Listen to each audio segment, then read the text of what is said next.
আমিন। আল্লাহ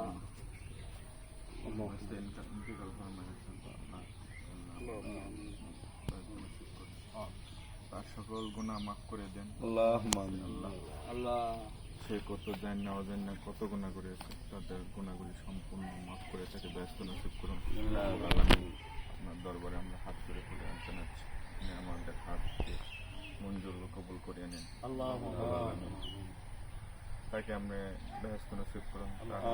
সকল জীবনে যত গুনাহ করেছে, মানুষ যত ভুল ত্রুটি করেছে, সকল ভুল ত্রুটি ক্ষমা করিয়া তাকে ব্যস্ত নসিব করুন রব্বুল আলামিন।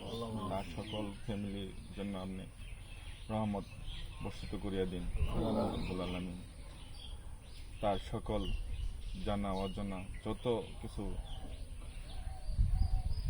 গুনার সাথে জড়িত সকল কিছু আপনি ক্ষমা ও মার্জনা করিয়া দিন রব্বুল আলামিন।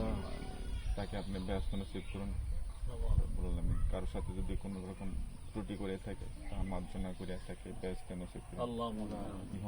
আমার আব্বানি সাকিরা